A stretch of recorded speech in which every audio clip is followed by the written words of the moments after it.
Well, salutations to the kindred spirits. Greetings and welcome back to my magic cave where I am actively doing some homework. We're digging into the Bible, the Expert at the Card Table, penned by S.W. Erdnase, one of the oldest texts on the subject of card magic. As I'm prone to do when I'm studying the subject matter, I like to dig into the annotated Erdnase by Darwin Ortiz. Barring that, the pocket-sized Bible, always have that handy as well. Hey, I hope you have at least 3 versions of the Expert at the Card Table as well. This is the good one. It gives you all the extra stuff. Over here's a little bit of history. This move is actually described incorrectly in this book. It was Di Vernon used to challenge his students to find the 3 technical errors in the Erdnase book. And as Darwin writes, there's actually 5 technical errors. One of them is in the write-up of the subject matter we're talking about today, the Fancy Blind Cut. We're going to talk about Erdnase's triple blind and also a variation that Bill Tarr published in Now You See It, Now You Don't, and the hands handling that has some merit. Before I hit the record button today, I took the time to pop open a fresh deck of bikes. These should be in new deck order. And yeah, let's give just a brief exhibition of the subject at hand. And I would note probably a false cut on its own is maybe not as useful as a false cut in conjunction with a false shuffle. So that's the shuffle I normally use, and then we'd follow it up with that, which was the Erdnase triple false cut. And if all is gone as planned, this deck is still in new deck order. So the shuffle, that'll have to wait to another day, and another day will be coming soon, as what I'm doing today actually is kind of a technical test for a course that I'm filming on sleight of hand magic. I'm going to kind of dump everything I know into this course, and today we're doing some tech tests, getting audio and cameras and some new switchers and picture, and oh, there's the back view here. Let's see how the Erdnase false cut looks from the back. There we go. All right, so over the shoulder.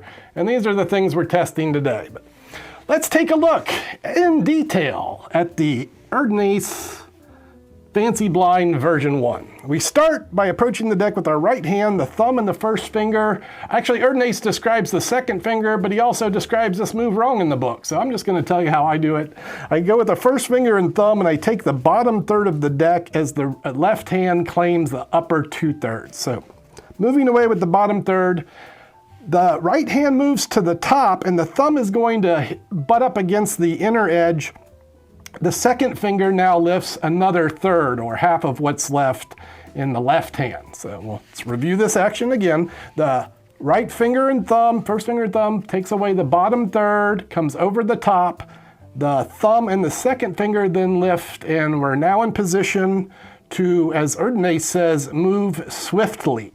So we're going to swiftly move the hands apart. As that happens, you're going to drop the upper third to the table. Drop the upper third to the table. The left hand returns with its packet, and then the right hand returns. That was wrong. No, that's right. I confused myself as I'm talking through this thing slowly. I'll tell you what you want to do if you're practicing these things. Turn one of the cards face up, and then it'll help you track everything a little bit better. So here we go again, one more time. Pinching the bottom third, coming to the top, and pinching the top third with the thumb and the second finger. And then the hands move apart swiftly. The thumb and the first finger will drop its upper packet to the table. The left hand packet will go on top that, the right hand packet on top that. And this is the action of the Erdnase Fancy Blind. Now, in the Bill Tarr book, he describes a version of this cut that's in the hands. So we're going to keep this in the hands in this area, and that looks like this. Now, this could be useful, I think, in place of a false in the hands mix. Like if you were just, if you're doing a parlor set and you're standing and you're just kind of fiddling with the cards, this could potentially take the place of, say, a standard false shuffle. Not that I'm suggesting or advocating that.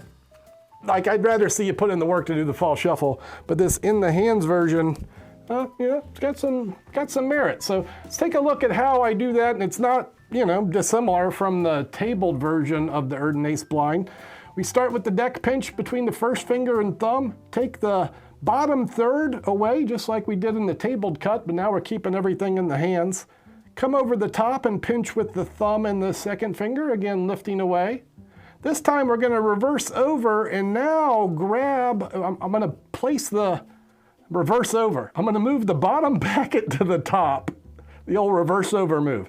I'm going to move the bottom packet to the top, square that up and claim it with my left hand, and then move the right hand's packet atop of that. That should leave the ace on top and again, this deck in order. So I'll do this at speed, which looks like this. Whoops. At speed. Note, I don't use this cut. I'm just kind of working through it today for your educational benefit. And with the card face up, just so you can track it. One last time, I'm pinching with the first finger and thumb, pinching with the second finger and thumb, putting the left packet on top, squaring, and then putting the right packet on top. And that's our brief lesson on the Erdnase Fancy Blind and the Bill Tarr variant. Now, while I'm here, I've only been filming a couple minutes. I figure we could take a couple more minutes. I'll maybe just talk about, showcase some of the other false cuts that I like and use in my regular life, my EDC of false cuts. The Erdnase blind is one I use all the time. I'm more apt to use this style of a running cut.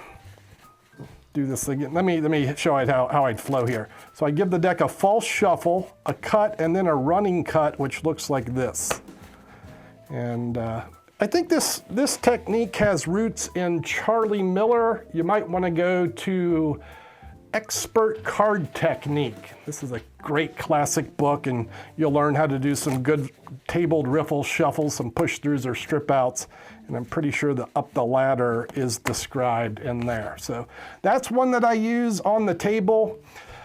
In the hands, the one that I like is this one. This is the Jerry Griffin, or Jerry Griffith? Let's go with Jerry Griffin Triple Blind Swivel Cut. I learned this from Magic Magazine. John Rockerbomber published this in Magic Magazine many years ago, and I had the benefit of being the hand model for these things. I would go to John's place and he would shoot the pictures, and I got to learn this thing back in the 90s, and I've been doing it ever since. The Jerry Griffin Blind Swivel. This one's nice too. This is a kind of a simple action for an in the hands but to the table. This is the Bobby Bernard tap cut or swing tap. If I'm not mistaken, I was enlightened to this through Card College. This is in Roberto Giobbi's wonderful volume of card magic. And oh, in the Bill Tarr book, and Now You See It, there's a version of this. This is a swing cut to the table. So I'm going to swing or pivot, swivel. Let's call it a swivel cut. Look at this action to the table. I'm going over a lot here and not describing how to do it. I don't want to be here 30 minutes describing false cuts, but I will be describing false cuts endlessly on the upcoming Learn Sleight of Hand course that I am building. So if you want to learn all these, you're going to stay tuned for that. And what else? I guess one more that I would use is the FT false cut. And this is kind of an interesting approach of cutting the deck, holding breaks, and then undoing the break. So cut, hold a break, and then undo the breaks. Boom, boom.